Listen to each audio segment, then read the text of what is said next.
د ډاکټر صاحب ناکامورا ژوند او کارنامې.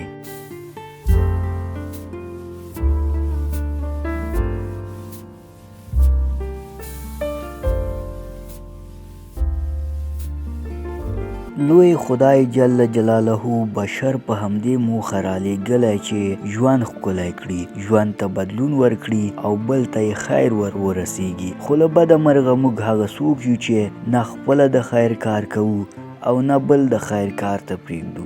ژوند مو بدرنګ دی، نه یې خپله ښکلی کوو او نه بل پرېږدو چې ښکلی یې کړي. ډاکټر تیتسو ناکامورا هغه څوک و چې خپل ځان یې له ګواښ سره مخ کړی و، خو بشریت ته یې خیر رسولو. دا داسې وخت و چې وچکالۍ د افغانستان لمن نیولې وه، له ځان سره یې نیستي راوړې وه او ډېر یې بې کوره کړي وو. ناکامورا بیا د وږي نس موړ، د خوارځواکۍ ټغر یې ورټول او د وچکالۍ لاس یې ورغوڅ کړ. په همدې موخه نن د ډاکټر صاحب ناکامورا په ژوند او کارونو باندې رڼا اچوو. ناکامورا څوک دی؟ بشپړ نوم یې تیتسو ناکامورا دی چې په 1946 زیږدیز کال د سپتمبر په 15مه نیټه د جاپان هیواد د فوکوکای ښار کې زیږېدلی دی. د منځنیو زده کړو په بشپړېدو سره سم د کیوشف پوهنتون د طب ښوونځي ته یې لار ومونده چې نوموړی پوهنتون په هیواد کې 4م تاریخي پوهنتون ګڼل کیږي. تیتسو ناکامورا 38 کلن و چې د جاپان هیواد د سوله ییزې درملنې له موسسې سره ملګری شو. دې موسسې تر پېښوره راورساوه او په پېښور کې د کای په نوم 80 کسیز روغتیایي مرکز جوړ کړ. په دې روغتیایي مرکز کې د هغو بېوزلو او کډوالو درملنه کېدله چې له جګړې راتښتېدلي وو. 2 کاله وروسته له افغانانو سره د مینې له امله پر فرضي کرښې راواوښت او د افغانستان په ختیځه برخه ننګرهار کې میشت شو. یو څه موده وروسته یې په دې سیمه کې هم 3 روغتیایي مرکزونه جوړ کړل. دا هغه وخت و چې وچکالۍ افغانستان له لمن نیولې وه. ورځ په ورځ د غذایي موادو له کمښت سره مخ و، خلک ځورېدل خو له لاس یې هیڅ نه کېدل. د ډاکټر ناکامورا د ناروغانو شمېر ورځ تر بلې په زیاتېدو و.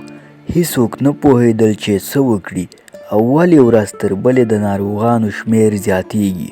ناروغان به یې د کولمو له رنځ کړېدل او بله برخه یې بیا خوارځواکي ماشومان وو.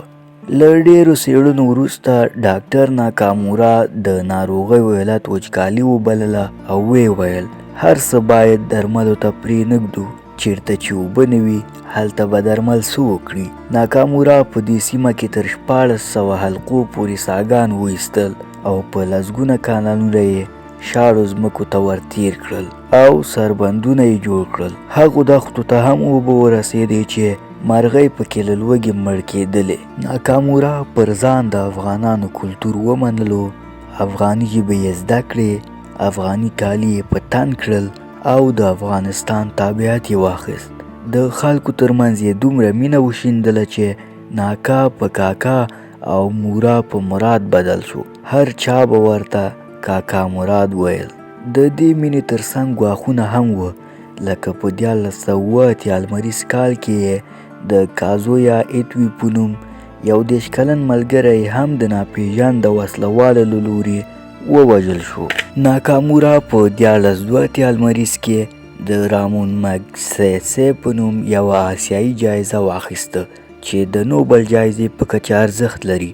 دا جایزه ارمانپاله او عملپاله خلکو ته ورکول کیږي. په 1992 لمریز کال کې بیا د بې بدیله خدماتو ترسره کوونکي لقب وګاټه او په جاپان کې 40م کس دی چې په دې لقب نازول شوی دی. په همدې کال یې د کیکوچي کان په نوم بله جایزه هم وګټله. له دې 3 کاله وروسته بیا د چین هیواد د لمر ختلو په نوم هغه نښان ورکړل شو چې د جاپان امپراتورانو له لوري جوړ شوی و. د ناکامورا په ژبه به تل دا 3 خبرې وي: تیارو ته به رڼا رسوم، د اوبو یو کانال له 100 ډاکټرانو ډېر ګټور تمامیږي، تنده او لوږه په درملو نه ورکېږي.